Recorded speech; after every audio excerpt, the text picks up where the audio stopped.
Gold को हमेशा symbol of success माना गया। इसके अलावा ये एक बहुत अच्छा इन्वेस्टमेंट प्रोडक्ट्स ऑल्सो। और इसको सिंबल ऑफ सक्सेस क्यों नहीं माना जाए? एक ऐसा प्रोडक्ट है जिसको आप इंटरनेशनली कहीं पर भी आप सेल कर सकते हैं, कहीं पर भी वो एक्सेप्टेबल है। और कोई ऐसा आपके पास एसेट नहीं है जिसको आप इंटरनेशनली कहीं पर भी चला सकते हैं। Hello, welcome to my channel be with Mishra जी।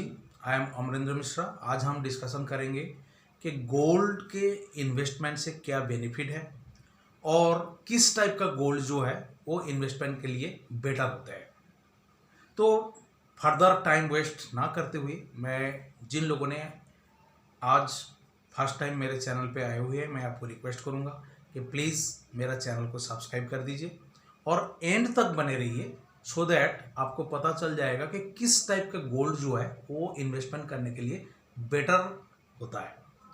आपने देखे होंगे कि पिछले 60-70 साल में गोल्ड का अगर इन्वेस्टमेंट पॉइंट ऑफ व्यू से देखा जाए तो एवरेज रिटर्न रहा होगा 10 से 12%, जो कि एफडी से बेहतर है। और पिछले 5 साल में तो 20% से ऊपर रिटर्न दिया हुआ है।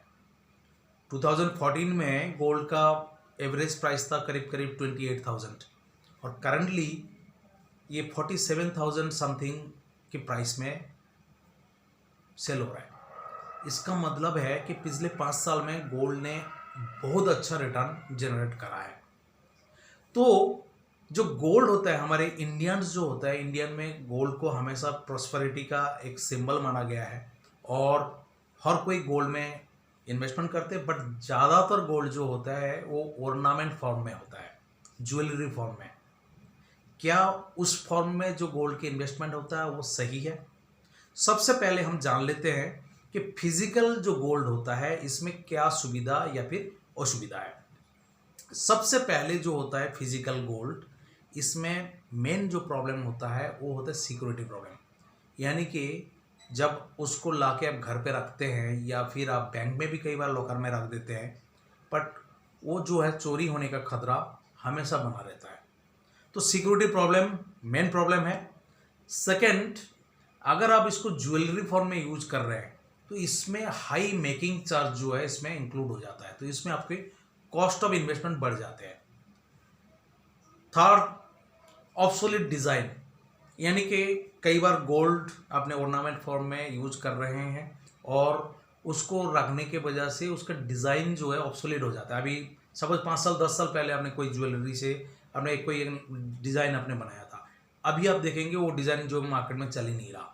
या फिर हो सकता है कि आपको सपोज किसी शादी में जाना है, उस ज्वेलरी को यूज़ करना है, बट उसको पॉलिश भी करनी पड़ेगी, वो भी कॉस्टली आती है।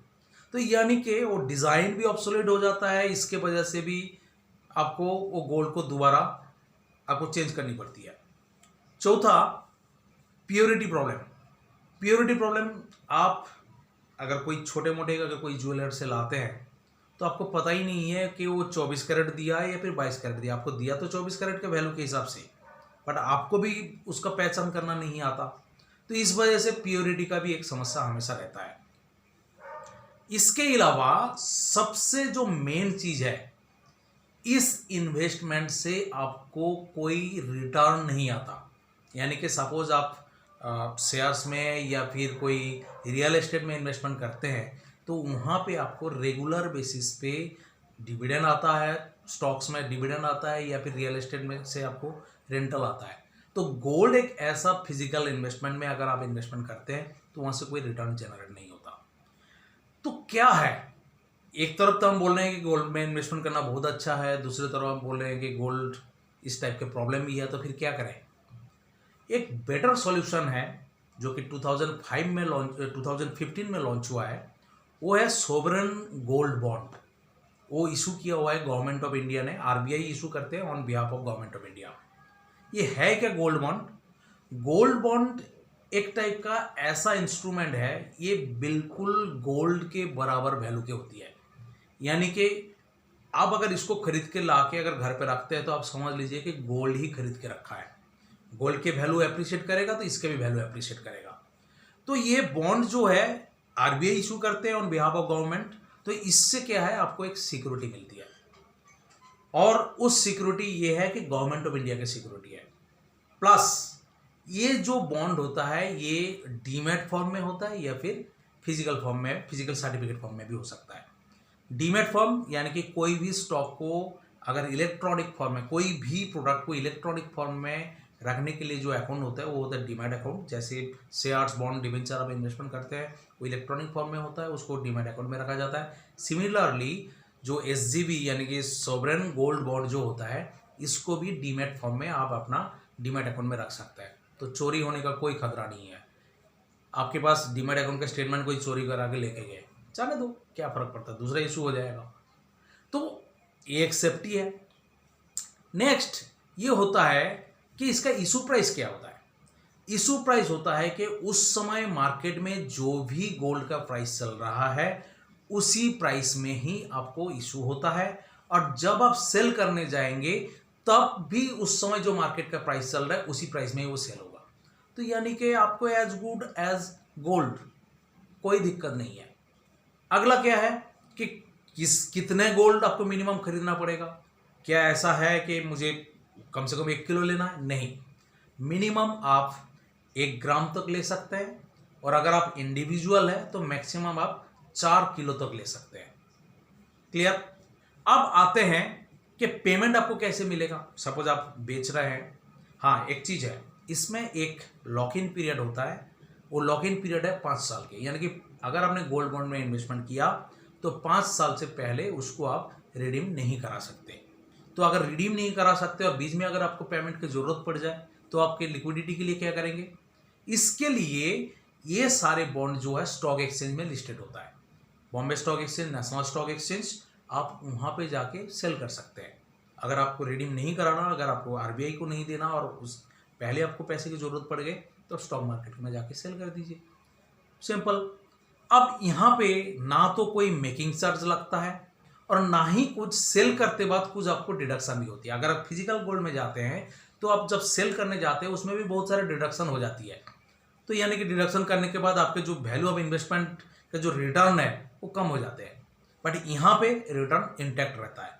एक सबसे बड़ी खुशखबरी इसमें क्या है कि आपको 2.5% के हिसाब से इंटरेस्ट भी पे करते हैं सरकार के तरफ से, यानी कि RBI आपको 2.5% की इंटरेस्ट देता है, जो कि आपको हाफ ईयरली आपके अकाउंट में क्रेडिट हो जाता है।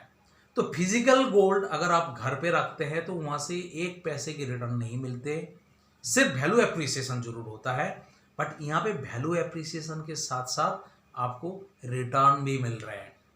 तो इस टाइप के जो प्रोडक्ट होता है, जो सॉवरेन गोल्ड बॉन्ड है, ये कहाँ पे खरीदने को मिलता है। ये जितने भी शेड्यूल्ड कमर्शियल बैंक है वहाँ पे भी जाके आपको मिल सकते हैं, या फिर स्टॉक एक्सचेंज के जो मेंबर्स है स्टॉक एक्सचेंज में भी आप खरीद सकते हैं।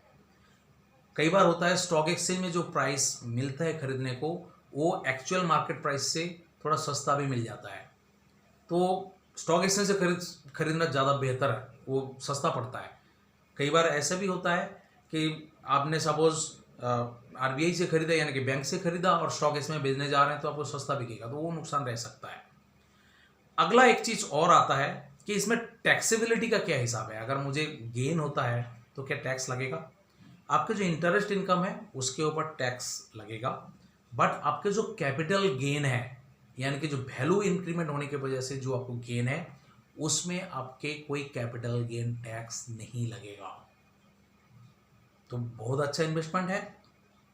तो इस टाइप के देखा गया तो जितने भी अगर गोल्ड में आप इन्वेस्टमेंट करने जा रहे हैं, कभी भी अगर इन्वेस्टमेंट पॉइंट ऑफ व्यू से जा रहे हैं तो आप कभी भी फिजिकल गोल्ड में इन्वेस्टमेंट मत करिए। इन्वेस्टमेंट करने के लिए आपके जो सोवरेन गोल्ड बॉन्ड है ये सबसे बेस्ट ऑल्टरनेटिव है। इसके अलावा भी स्टॉक एक्सचेंज में आपके ETF भी मिलते हैं, exchange traded fund, mutual fund होते हैं, गोल्ड म्यूचुअल फंड, वो भी as good as gold. I hope आपको जो हमने अभी डिस्कशन किया है कि गोल्ड में इन्वेस्टमेंट करने से आपको जो ग्रोथ है वो तो मिल ही रहा है, साथ के साथ जो रिटर्न 2.5% इसके बारे में भी आपको डिटेल में समझ में आ गया। आई होप कि मेरा ये वीडियो आपको पसंद आया है। ज़रूर इसमें लाइक करिए और उन लोगों के साथ भी शेयर करिए जिनको इस वीडियो की आपको लगता है कि उनको ज़रूरत है।